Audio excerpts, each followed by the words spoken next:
Good morning, everybody. I know you'll be watching me on YouTube to start off with, but we're going to jump to the ERCLA platform in just a few seconds. And hopefully you'll leave a comment in the comment section if you're watching on YouTube and let us know that you watched the lobby. So glad to have you with us today. Respond a little bit to Pastor Clark's message on forbearing with one another. So we're about ready to jump onto the ERCLA platform. So hopefully you'll stick with us and put something in the bottom in the comment section. Let us know how it kind of touched you and moved you today in the message and what was your takeaway, and that would be a cool thing. So hopefully you'll be able to do that. So here we go. Good morning, everybody. I'm Pastor Ned. Welcome to the lobby. I see we got about 5 people that are still with us today, maybe a little bit more, but jump on, please. Let us know what you thought about today's message. Forbear with one another. You know, that idea of refraining, holding back when annoyed by someone, to bear with them, to put up, to endure. The other phrases that come to my mind is to give room to people, to give space to people. How have you experienced God's forbearance in your life? So type in something, what was your takeaway from today's message in that regards? How did God challenge you in the issue of forbearance? And how have you experienced God's forbearance in your life? And how have you benefited from God's forbearance in your life, right? Also, how have you benefited from other people's bearing with you or being patient with you? The patience of your spouse with your life. How have you benefited from your child's patience with you, or your best friend, or your boss, or your parents? We're all beneficiaries of other people's forbearance, and especially God's, right? God forbears with us. What I love about that concept of this forbearance is that it's also God gives us space and room to grow and to be, in that regards. One of the last things that Pastor Clark shared, one of the illustrations he used was that issue of the caterpillar, and sometimes the child or somebody, will go in there and cut the cocoon and try to get the butterfly free out faster, and it doesn't work out well. It actually, it makes me think about how often that we jump into people's lives and try to fix them and try to, get them to conform, as opposed to, letting the Holy Spirit do what the Spirit's got to do in someone's life. Forbear with them, put up with them, because people put up with, our quirkiness too. It's so easy to see the quirkiness in another and be blind to the quirkiness in our own lives, right? So give people time, give God the time that to do the work that He needs to do. That's just really, really important. So how did you respond to the message? How did God speak to you in forbearing with one another? How are you being tested or challenged today in forbearing with other people in your life? And you think back on the Old Testament, how patient God was with the Israelites, right? How patient God is with you and with me. So it's really a great challenge in that regards. The other thing that strikes me is in forbearing is not only how have we benefited from forbearing, but I think about the opportunity. What is forbearing with one another? What opportunity does it afford us with? I remember years ago, I was having a real struggle with somebody in my life, and I went to a dear friend, and I was complaining about the person and how they're irritating me, and his comment to me was, "Well, I guess it's an opportunity to walk closer with God." And boy, that phrase has stuck with me for so many years, and that's so true. When God allows difficult people in your life to come into your life, God's given you an opportunity to grow deeper with Him, to walk closer with Him. And God certainly does that with us, right? He allows sometimes very difficult people in our lives to draw us closer to Him, to lean on Him, not on ourselves, I think those are opportunities that God gives us. I would hate to see any of us miss the opportunities when we have difficult people in our lives, right? in that regards. The other opportunity I just want to share with you, I think in forbearing with another, I think God gives us the opportunity to plant a seed of grace in other people's life. So like God has for forbearing with us, He's put people in our life to plant the seeds of His grace and love in us. Right, so that God gives you and I the opportunity when we forbear with somebody to be able to plant the seed in someone else's life. I just want to share a little bit. Denise just wrote something in the chat area. Forbearing gives us the opportunity to pray for someone without providing our wonderful advice. Therefore, thereby allowing God to work on that person in His own time. Prayer helps me to forbear. Great reminder, Denise. Thank you for following up on that. That's really good. Dave and Rosemary writes, thank you, Dave and Rosemary, for your faithfulness each week. Dave and Rosemary write, I continue to be tested by family members. Rosemary writes that, okay. Reading the Word daily and The Peacemaker by Ken Sande. Great book, by the way. It's a great book.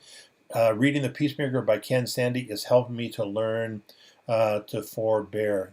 Great book, The Peacemaker by Ken Sande. He has a whole peacemaker ministry, works with churches and organizations, and actually has training online for that kind of stuff. So I don't know if that's something you're interested in, Dave and Rosemary, but that's you could take that even further. But yeah, forbear with one another, right? You think about a marriage, how a marriage has to we forbear with one another, right?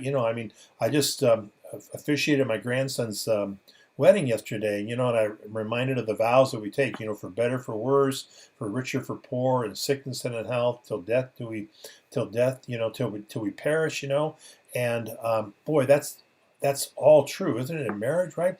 And we hear that, in good times and bad times. We hear the good times, we hear in health, but we forget about that there are tough times, there are difficult times. I think of my wife, and I was teasing her this morning, but serious too, that we've been married for 47 years, and I confess, hey, I'm a handful for her. She's put up with some pretty stupid things I've said and done over the years, and she'll say the same, that I put up with some of the things about her too. But isn't that how marriage gets stronger, when we learn to forbear with one another? We need to be patient with one another. It's that's what God calls us to do, right? Paul tells us in Philippians 2 to not to consider others better than yourself, but in humility, have the same attitude as that of Christ Jesus, right? So how has God spoken to you through this message? Where are you challenged? What are the opportunities that God's given you to forbear with people? And then you think about here we live in this day of pandemic. Look at the forbearance that we're having to endure with lockdowns and opening up and more lockdowns and waiting for vaccinations, and and you get the political climate, and everybody's got a spin on the whole thing like that. So forbearance, right? God's teaching us how to walk closer with Him. David and Rosemary also write, what struck me is what forbearing is not. Dave writes that it's not enabling, it's not being quiet, it's not stepping back.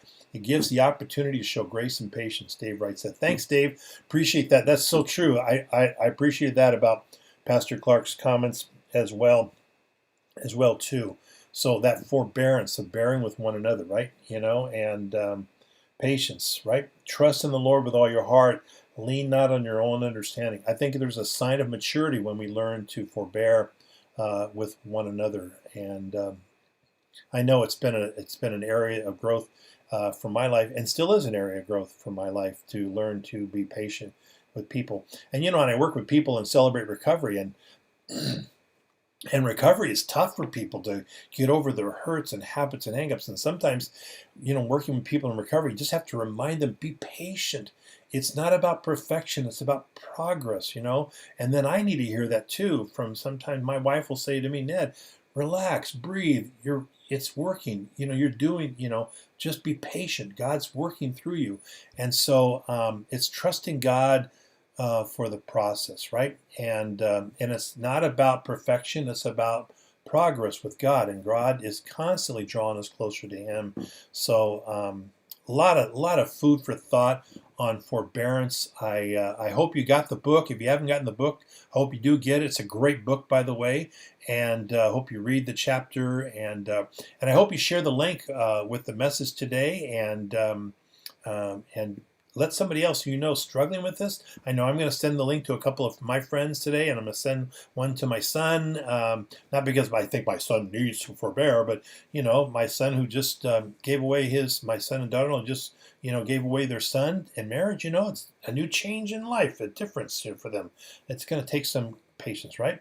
David and Rosemary are asking about a book. I'm sorry. It's interesting. Thank you, David and Rosemary, for asking that question, because I think online I haven't said anything to you about it as much as because those who go to the inn, who attend church in person, know this. Well, anyway, I'm going to hold up a copy of the book. It's called Love One Another by Jerry Sitzer. The whole series is based upon this book, and you can order it through Amazon. It's really a great read. It's not a difficult read at all. But Jerry Sitzer, who used to be the youth pastor many, many, many years ago at Emmanuel, has written this book. He was Pastor Ken's youth pastor when Pastor Ken was in high school. So you can get it through Amazon. I think they're all out at the church, but Amazon.com, and order the book. It's a great book, great read. It covers every topic we're talking about in the series, and so I just encourage you to get the book and read it. And I pray you have a great day. We're going to call this, we're going to call our time to an end today. Thanks for hanging out in the lobby. Many people are going to watch the lobby on YouTube later on today, which is great. And so if you are a YouTube watcher, I would love for you to leave a comment in the comment section and let us know what how the message spoke to you.